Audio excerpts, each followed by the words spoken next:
Lendo a Bíblia, com o pastor Natanael Rinaldi.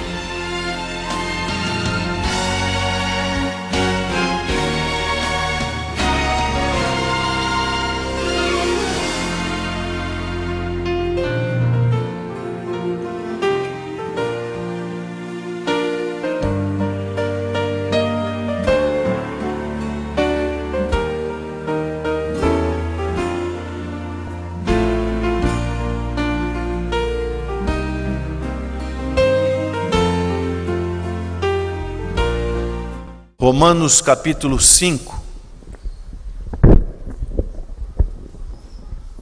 a partir do verso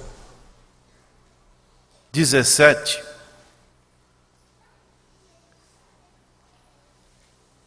Romanos 5, 17. Porque se pela ofensa de um só a morte reinou por esse, muito mais os que recebem a abundância da graça e do dom da justiça reinarão em vida por um só, Jesus Cristo. Pois assim como por uma só ofensa veio o juízo sobre todos os homens para a condenação, assim também por um só ato de justiça veio a graça sobre todos os homens para a justificação de vida. Porque como pela desobediência de um só homem muitos foram feitos pecadores, assim pela obediência de um, muitos serão feitos justos. Veio, porém, a lei para que a ofensa abundasse, mas onde o pecado abundou, superabundou a graça, para que assim como o pecado reinou na morte, também a graça reinasse pela justiça, para a vida eterna por Jesus Cristo nosso Senhor. Que diremos, pois? Permaneceremos no pecado para que a graça seja mais abundante? De modo nenhum. Nós que estamos mortos para o pecado, como viveremos ainda nele? Ou não sabeis que todos quantos fomos batizados em Jesus Cristo, fomos batizados na sua morte, de sorte que fomos sepultados com ele pelo batismo na morte, para que, como Cristo ressuscitou dos mortos, pela glória do Pai, assim andemos nós também em novidade de vida. Até o verso 4. Esse capítulo 6 é um capítulo que me fala muito ao meu coração. E há um tempo atrás, aqui na igreja, quando terminamos o culto, um certo visitante nos procurou e ele estava um tanto que aborrecido, triste, porque ele não se abriu muito, mas ele deu a entender que ele estava sendo vencido pelo pecado. Não sei se aqui no nosso auditório tem alguém que ainda está sendo vencido pelo pecado. E aquilo trazia uma amargura no seu coração, trazia uma tristeza, porque de uma certa forma ele satisfazia o desejo, ele não entrou em detalhes de qual o seu pecado, mas ele se dobrava, ele se tornava como que um escravo. Esta é uma expressão bíblica que caracteriza bem quando nós somos vencidos pelo pecado. E, da mesma forma, ele queria que tivesse uma expressão mais de viver para o Senhor Jesus Cristo, dele poder superar aquela fraqueza que ele tinha. Não me entenda mal, todos nós somos pecadores, mas somos pecadores arrependidos. Mas não podemos mais viver na prática do pecado. Quando somos salvos pela graça de Deus, existem 4 doutrinas fundamentais que estão dentro do pacote da salvação, que é a regeneração, que é o novo nascimento. Se alguém está em Cristo, é uma nova criatura. As coisas antigas ficaram para trás, eis que tudo se fez novo. Isso é caracterizado por regeneração, novo nascimento. Depois vem a justificação, para uma divisão, para um melhor entendimento. Nós somos justificados, e aqui o apóstolo Paulo, ele não estava falando de um outro processo que também ocorre na salvação, que é a santificação, que é um outro processo que Deus, através do Espírito Santo, vai fazendo com que nós sejamos semelhantes a Cristo, e Cristo não pode ser pecador, Cristo é Senhor, Cristo dominou o pecado. Dessa maneira, Cristo é santo, nosso Deus é santo, santo, santo é o Senhor. Então nós não podemos mais viver debaixo do pecado, da escravidão do pecado, mas agora nós temos que buscar a santificação, e diz o autor aos Hebreus 4:12, segui a paz e a santificação, e o que mais? Sem a qual ninguém verá o Senhor. E depois desse processo segue-se a glorificação, que é um processo de vida eterna, quando Deus nos chamar deste mundo para uma vida com Ele. E aqui o apóstolo Paulo, ele está falando justamente da justificação, deste processo que ainda nós estamos vivendo. E não é algo que nós devemos fazer, algo que nós devemos praticar, mas é algo que ocorre na nossa vida.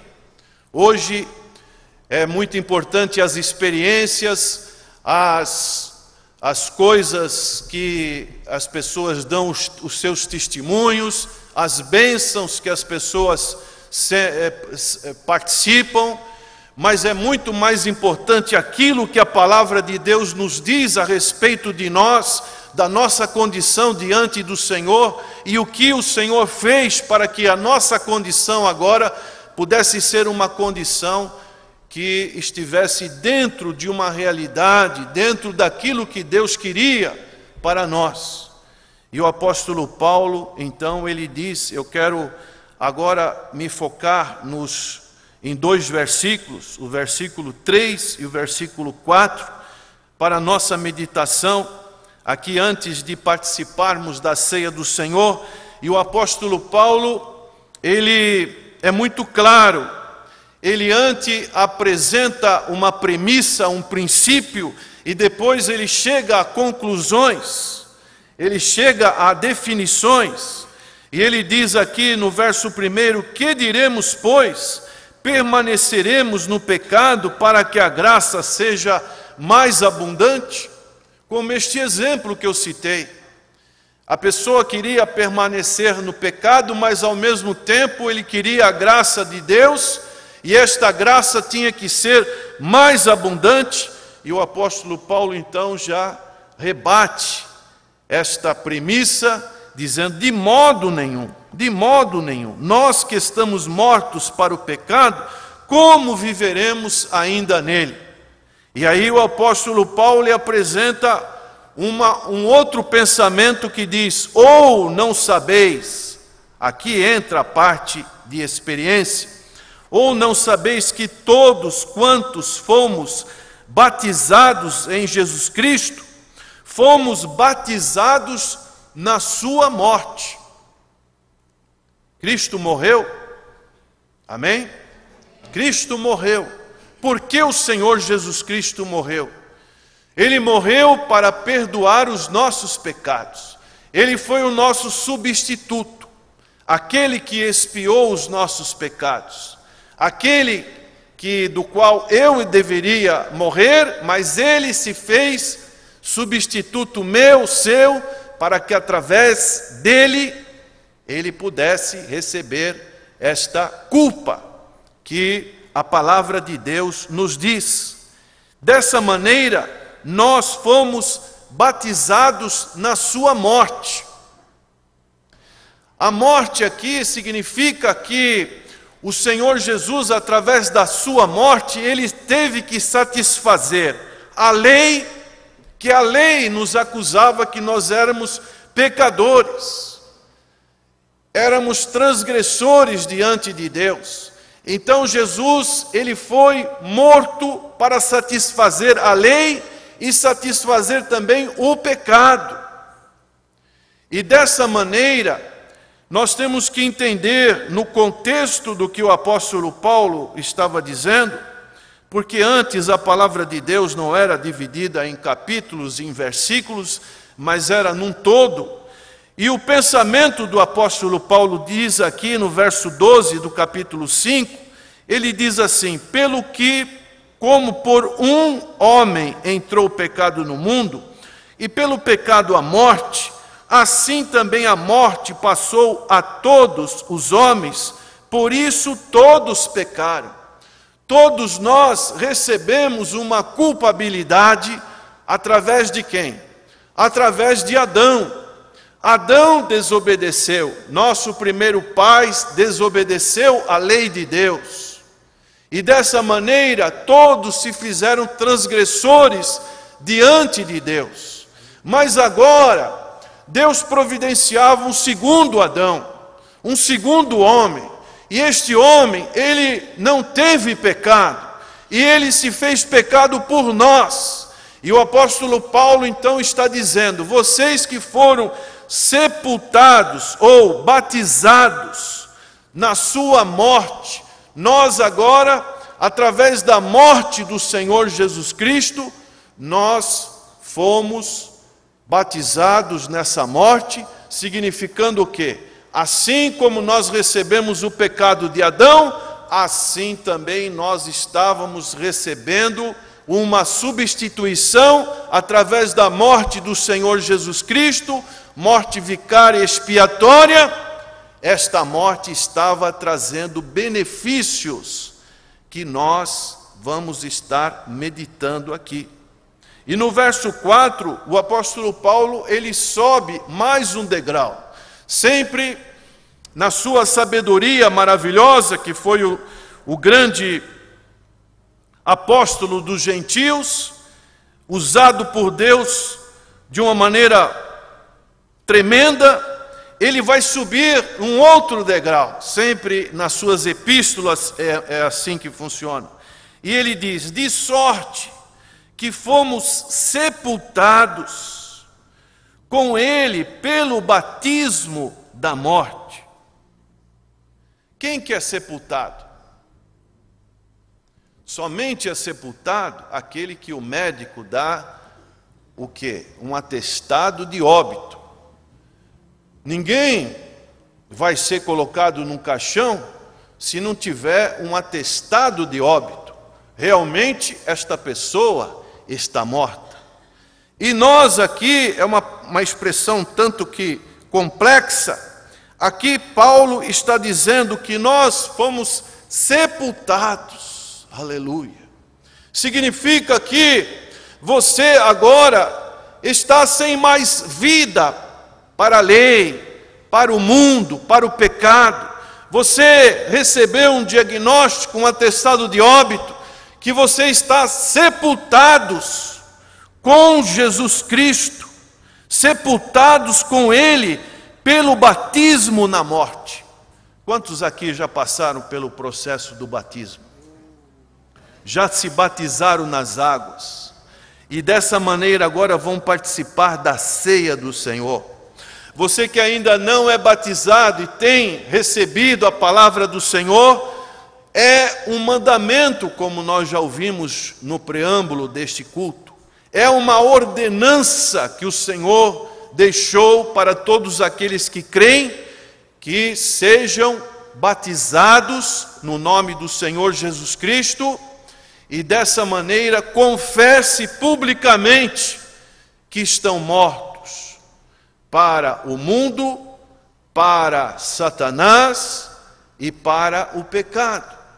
Esta é um processo que normalmente acontece e deve acontecer em nossas vidas. Se está ocorrendo algo diferente nas nossas vidas, se nós ainda estamos presos pelo pecado, por coisas desse mundo, está ocorrendo algo que não é o natural biblicamente falando. Alguma coisa está errado. E geralmente o que está errado é conosco mesmo. E o apóstolo Paulo então coloca muito claramente: de sorte que fomos sepultados com ele pelo batismo na morte. E aí o apóstolo Paulo sobe mais um degrau mais alto, e ele, dessa forma agora, ele dá um outro exemplo, o exemplo que diz: para que, como Cristo ressuscitou dos mortos, pela glória do Pai, Jesus Cristo, ele venceu a morte. O capítulo 5, verso 21, diz assim: para que assim como o pecado reinou na morte, e o pecado ainda reina na morte, também a graça reinasse pela justiça para a vida eterna por Jesus Cristo nosso Senhor. E aqui diz então que Jesus Cristo ressuscitou dos mortos pela glória do Deus Pai, ou pelo poder do Deus Pai. E aqui entra, meus irmãos, algo que nós devemos avaliar, que é este poder que ressuscitou o Senhor Jesus Cristo das ânsias da morte, da putrefação do corpo, porque Jesus ficou 3 dias ali. Este grande poder é o poder que também tem sobre nós, para nós prevalecermos contra o pecado. Amém? É o poder de Deus, não é um poder próprio nosso, mas é o poder de Deus. E o apóstolo Pedro, pregando sobre isso, abra sua Bíblia em Atos capítulo 2, verso 24, no seu discurso no dia de Pentecoste, o apóstolo Paulo diz assim: ao qual Deus ressuscitou, e aqui diz uma palavra maravilhosa: soltas as ânsias da morte, pois não era possível que fosse retido por ela. O poder de Deus é maior do que a morte, aleluia. E esse poder de Deus, a glória de Deus, ressuscitou o nosso Senhor Jesus Cristo, porque não era possível que fosse retido por ela.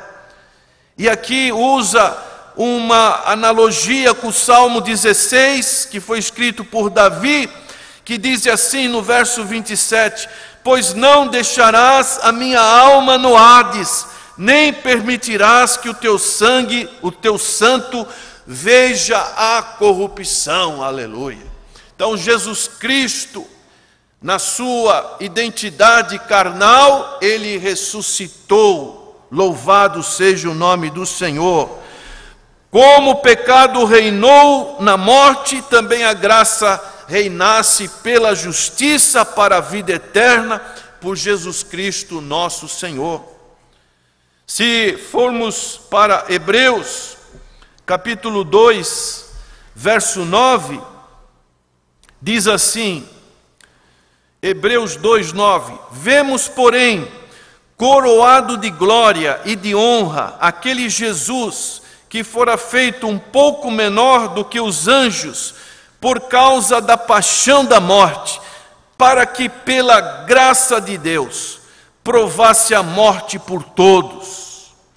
Aqui entenda bem, Jesus Cristo é criador de todas as coisas, mas na sua natureza humana, ele foi feito um pouco menor do que os anjos. Por quê? Porque ele tinha que passar pela paixão da morte, para que através da sua morte, ele fosse ressuscitado, e dessa maneira o apóstolo Paulo então conclui dizendo, algo que é para todos nós, assim andemos nós também em novidade de vida. Vamos repetir? Assim também andemos nós em novidade de vida. O que é essa novidade de vida? Essa novidade de vida é que agora nós estamos servindo a Deus. Amém? Antes estávamos inclinados para este mundo, para as coisas desse mundo, mas agora o mundo já não tem mais atração. O mundo já não nos governa mais. O Deus desse século já não cega mais o nosso entendimento. Por quê? Porque agora nós estamos vivendo em novidade de vida. E se alguém está em Cristo, nova criatura é. As coisas antigas ficaram para trás, eis que tudo se fez novo, louvado seja o nome do Senhor.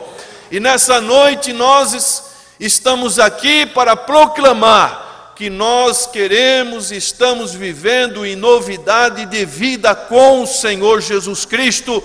E nesta noite o Espírito Santo de Deus está dizendo para você que mais algo novo vai acontecer na sua vida, para que você se fortaleça, para que você tenha alegria de estar servindo a Deus, para que a sua vida, a sua família seja influenciada por você, para que realmente você tenha paz interior, paz no seu lar, paz aonde você trabalha, e que você realmente seja o que o apóstolo Paulo diz aos Filipenses, capítulo 1, verso 6, ele diz assim: tendo por certo isto mesmo, que aquele que em vós começou a boa obra, a aperfeiçoará até o dia de Jesus Cristo.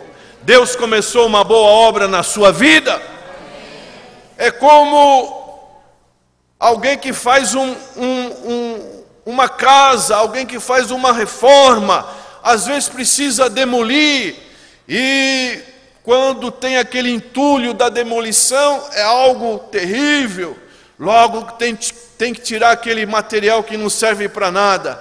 Mas à medida que o pedreiro, o construtor, vai erguendo novas paredes, as coisas vão ficando em ordem, vão ficando bonitas, e no final nós podemos contemplar um belo edifício, uma bela casa. Assim também Deus faz em nossas vidas. Antes estávamos escravos do pecado, dominados por vícios, por tantas coisas ruins.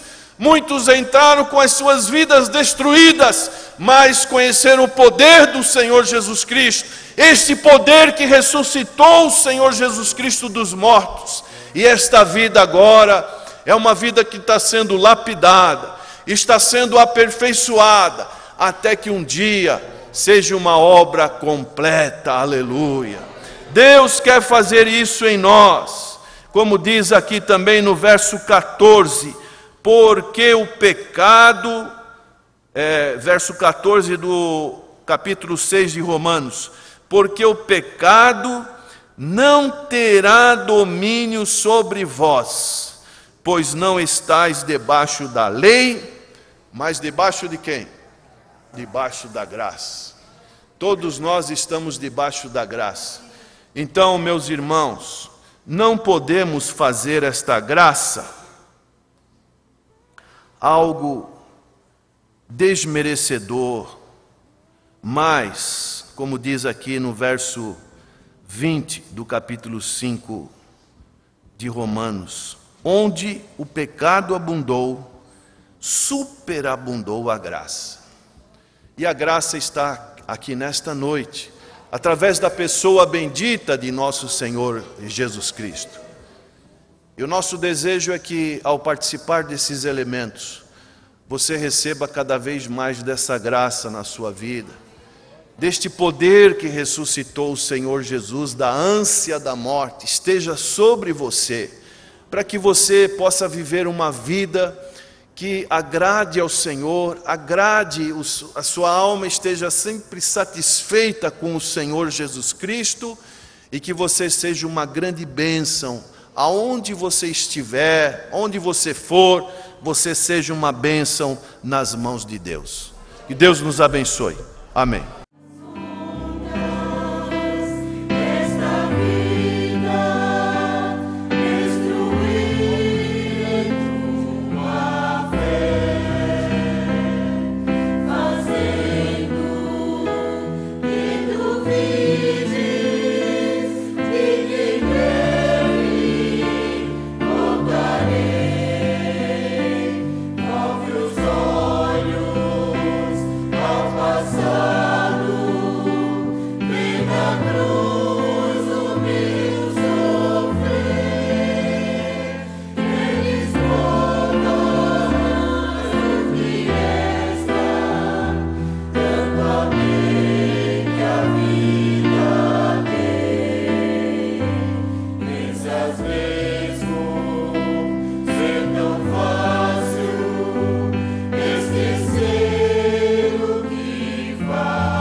Dizem que depressão é uma doença.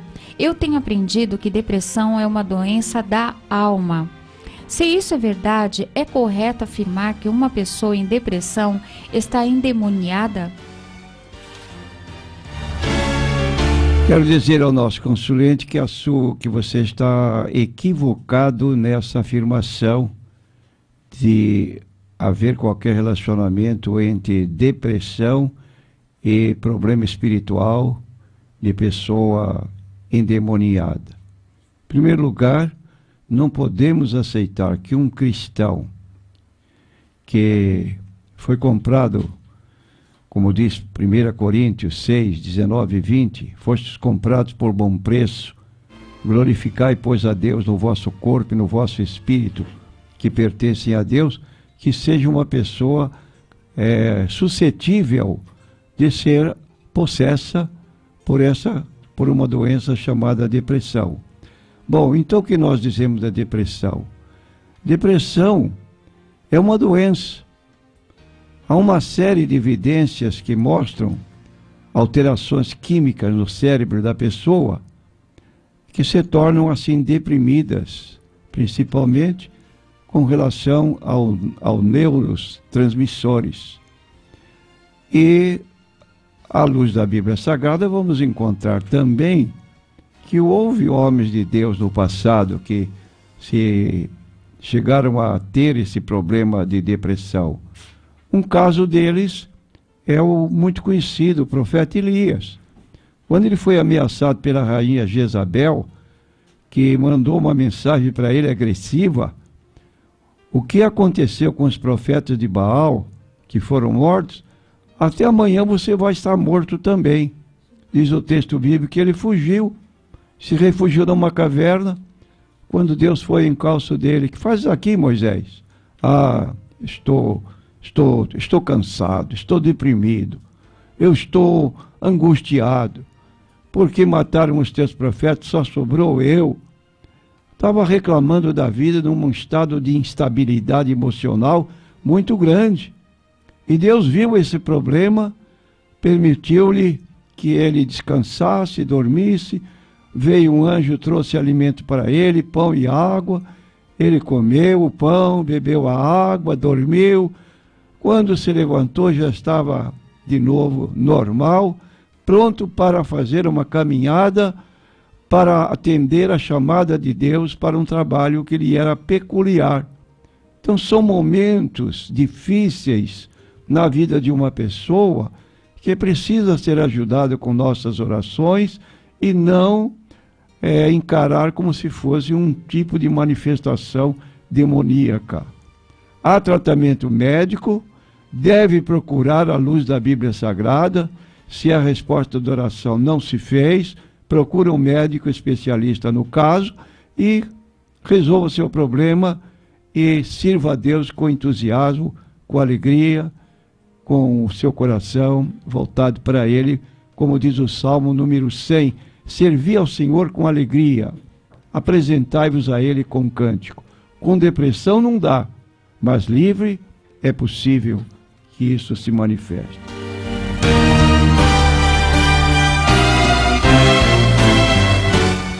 Zunária, Cidade Náutica, São Vicente. Por que Jesus pronunciou as seguintes palavras? Quando vier o Filho do Homem, achará fé na terra? Quero dizer a nossa consulente, aliás, uma consulente já de anos.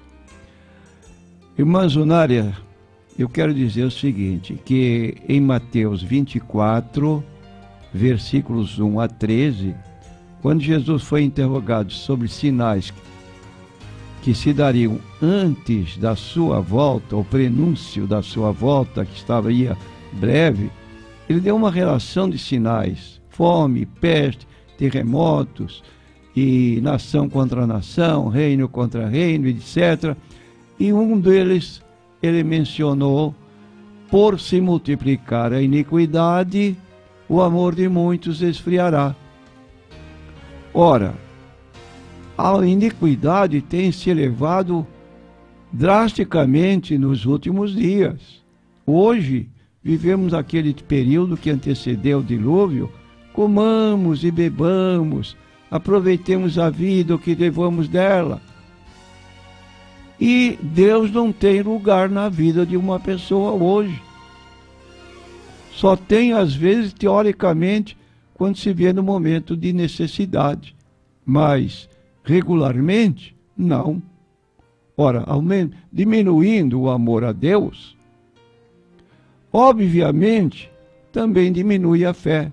Então a pergunta de Jesus é característica. Porventura, quando o Filho do Homem vier ou voltar, encontrará fé na terra? Diante de uma população de 7,5 bilhões de pessoas, quantos se importam realmente com Deus? A fé está diminuindo. As pessoas estão nos campos de futebol, estão nos bailes, nos foguetos, nas praias, nos passeios, mas convida uma pessoa para assistir um culto, para participar de um culto de adoração a Deus. E eu escute a resposta: não tenho tempo para isso. É falta, então, de amor a Deus e, consequentemente, da fé diminuída, como disse Jesus. Haverá fé?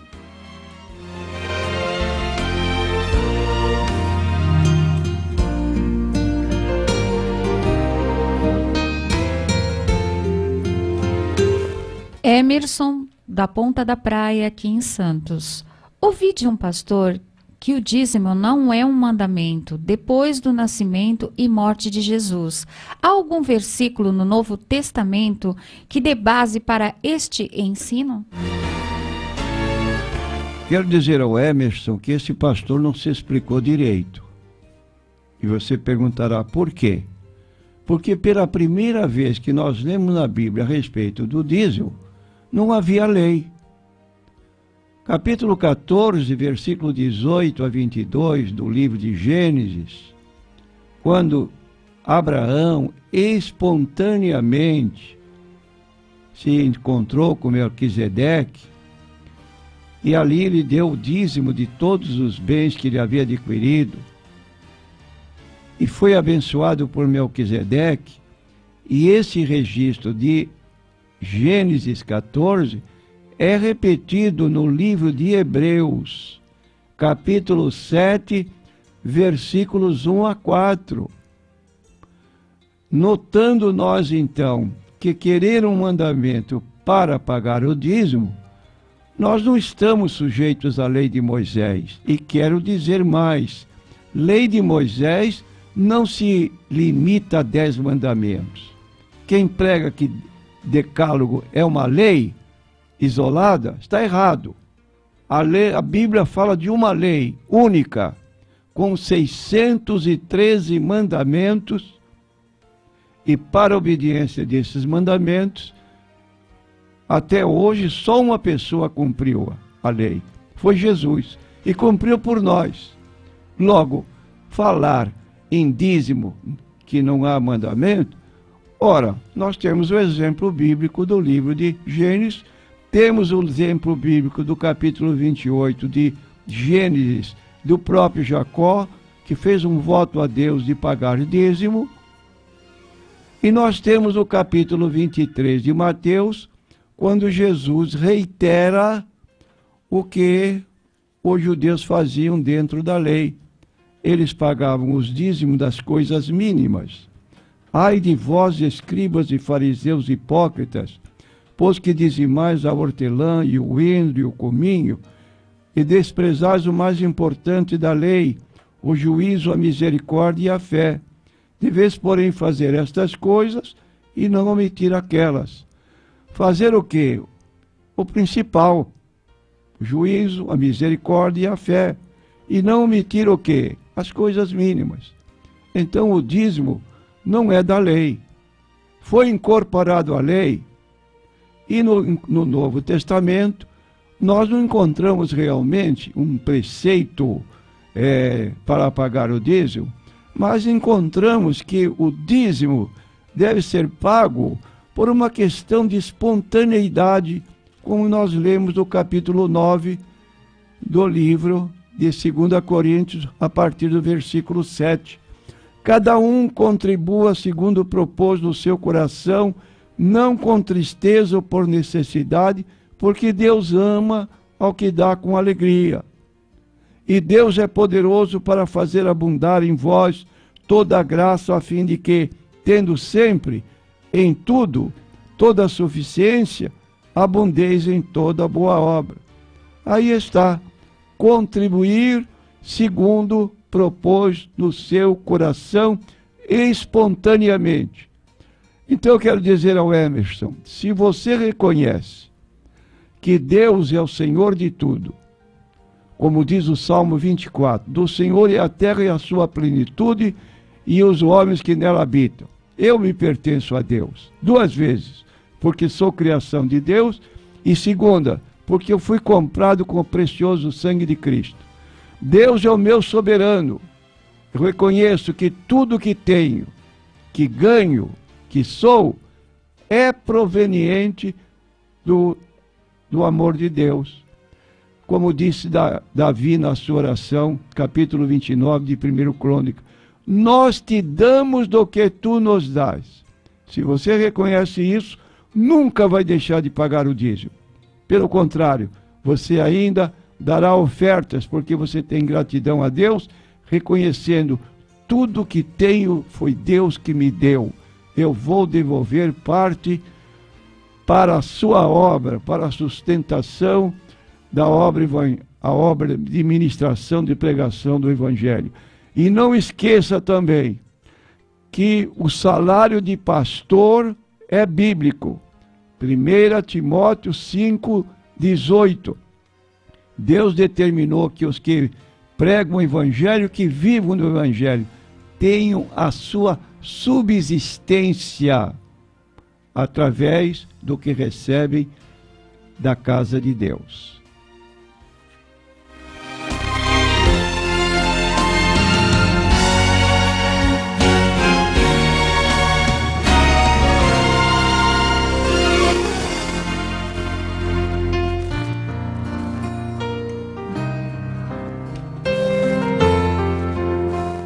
Marcelo, da cidade do Guarujá. As igrejas que têm como estrutura a visão celular ou igrejas em célula têm apoio bíblico? Eu quero dizer que isso é novidade, formado por esse grupo chamado G12. Se apenas fosse uma reunião celular com pregação, o ensino da palavra de Deus, mas estas muitas novidades chamadas encontro, pré-encontro, pós-encontro, e essas novidades que estão surgindo pelo aquele pregador colombiano e hoje pelo nosso pós-apóstolo René Terranova.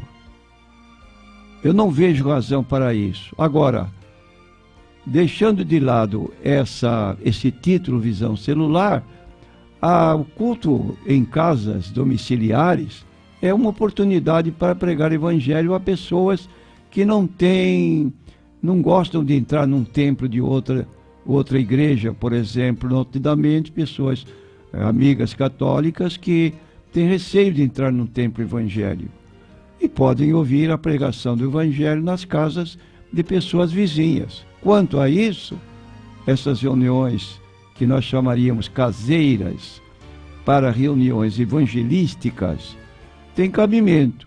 Agora, estar dentro de uma estrutura chamada visão celular, promovido pelo G12, não concordamos.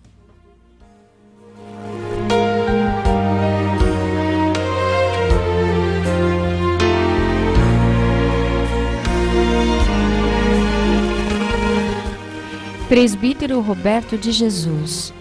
Ele pergunta, é correto a afirmação, uma vez salvo, salvo para sempre?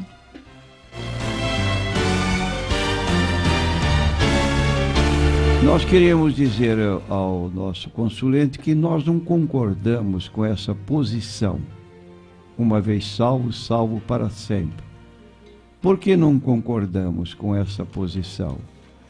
Porque essa chamada predestinação de determinadas pessoas e rejeição de outras não tem apoio bíblico.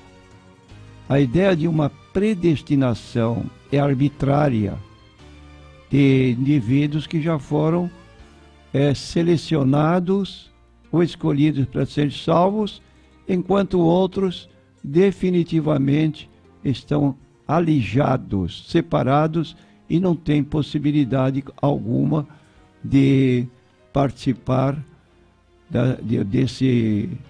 dessa chamada colocação promovida por João Calvino. Nós vemos na Bíblia Sagrada, o primeiro texto que nós queremos mostrar como impróprio para ter essa doutrina de uma vez salvo para sempre, de pessoas pré-escolhidas ou determinadas por Deus para a salvação, é que o evangelho que foi mandado pregar por Jesus Cristo não foi restrito a determinados grupos de pessoas. Quando Jesus mandou pregar o evangelho, ele disse: ide por todo o mundo, pregai o evangelho a toda criatura. Quem crer e for batizado será salvo, mas quem não crer será condenado.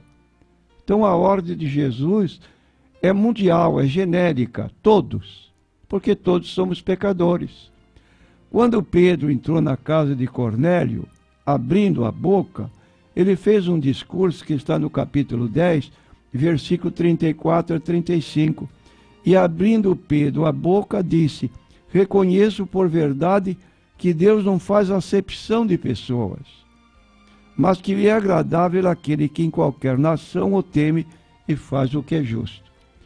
Outro ponto negativo que eu considero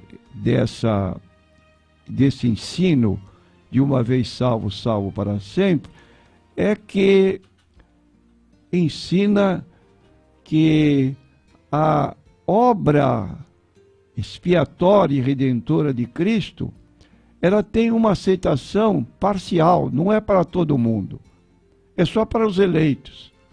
Ora, não posso admitir que a redenção que Cristo trouxe aqui na terra seja parcial, só para um grupo de pessoas privilegiadas ou escolhidas adredemente por Deus e os demais ficam de fora.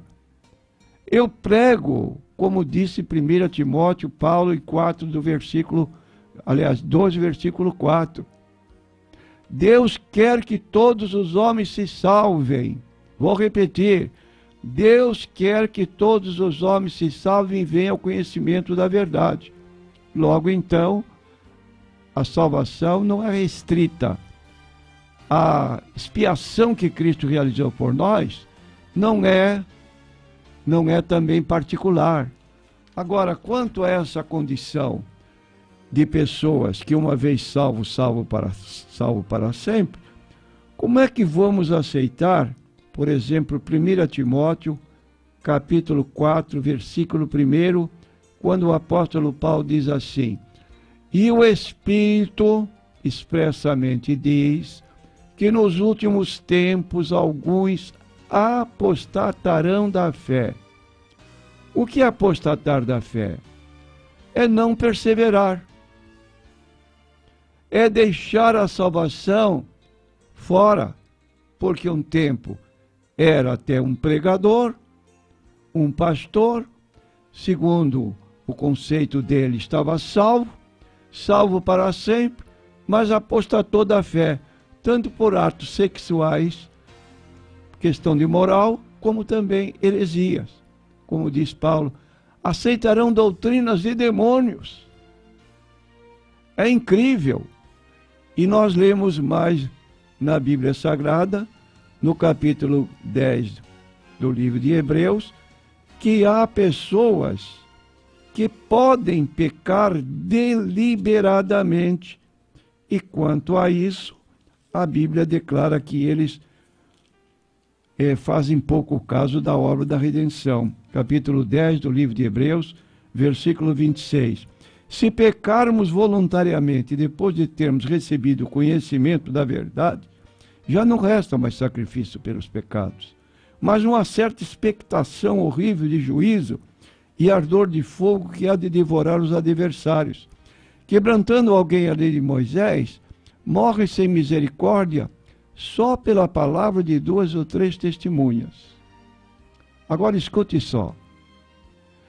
De quanto maior castigo cuidais vós, será julgado merecedor aquele que pisar o Filho de Deus, tiver por profano o sangue da aliança com que foi santificado e fizer agravo ao Espírito da graça? Porventura, uma pessoa descrita aqui nesse texto, versículo 29 do capítulo 10 de Hebreus, não é uma pessoa salva? Vou repetir. De quanto maior castigo cuidais vós, será julgado merecedor aquele que pisar o Filho de Deus. Pisar o Filho de Deus significa fazer pouco caso, tratar com indiferença, tiver por profano o sangue da aliança com que foi santificado, uma vez apagados seus pecados. Ele deixa passar essa oportunidade e profana. Profanar o quê? Tornar secularizado. A pessoa não tem mais apego às coisas de Deus, como aconteceu com Esaú. Diz a Bíblia, Esaú foi profano, desprezou o mais importante, o seu direito de primogenitura, e a pessoa que se afasta do Evangelho está cometendo o maior erro da sua vida. Como disse Jesus a respeito de Judas, seria melhor que ele nunca tivesse nascido. E por quê?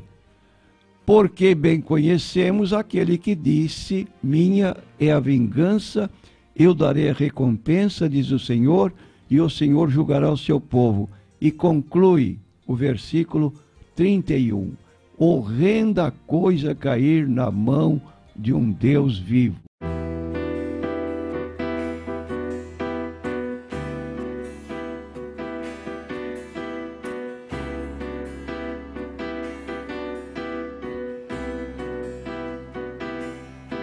Ele é o leão da tribo de Judá. Jesus quebrou nossas cadeias e nos libertou. Ele é a rocha da nossa vitória, nossa força em tempos de fraqueza, uma torre em tempos de guerra.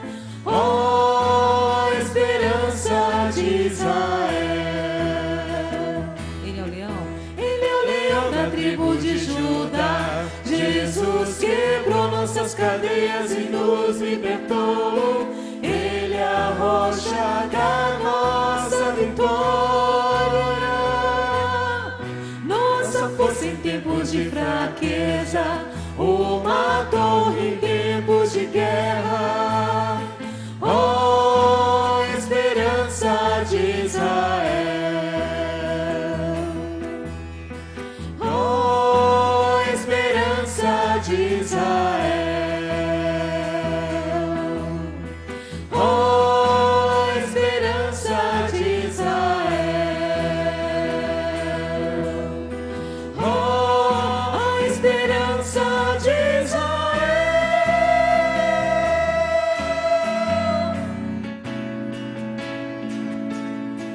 Nosso comandante é Jesus Cristo, maravilhoso, Filho de Deus, todo-poderoso, invencível, reina sobre a terra e céus. Nosso comandante é Jesus Cristo, maravilhoso, Filho de Deus, todo-poderoso, invencível, reina sobre a terra e céus. Salvação,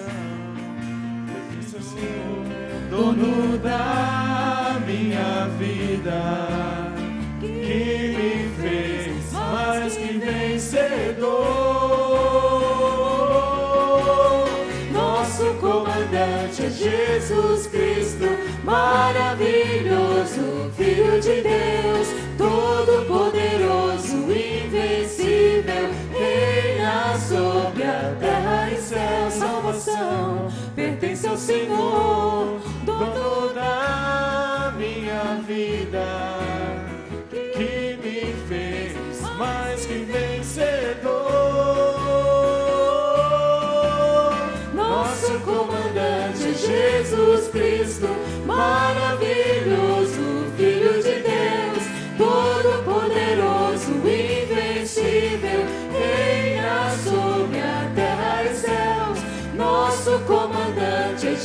Jesus Cristo, maravilhoso, Filho de Deus, todo-poderoso, invencível, reina sobre a terra e céus. Nosso comandante é Jesus Cristo. Oh, aleluia. Aplauda ao Senhor. Prezados telespectadores, nós estamos encerrando o nosso programa Consultando a Bíblia e queremos aproveitar o ensejo para convidá-lo e a sua excelentíssima família a visitar nossas igrejas nos endereços indicados em nosso programa. Lembrando agora ao prezado ouvinte que está escrito na Bíblia que muito pode a oração feita por um justo. Está em Tiago, capítulo 5, versículo 6, e então vamos orar em seu favor nesta hora. Senhor Deus, nós clamamos a Ti para abençoares todos que estiveram participando do nosso programa, abençoando seus familiares, que o Teu favor se estenda sobre nós a cada momento da nossa vida. Dependemos de Ti e declaramos essa nossa dependência. Tudo te pedimos em nome do Senhor Jesus Cristo. Amém.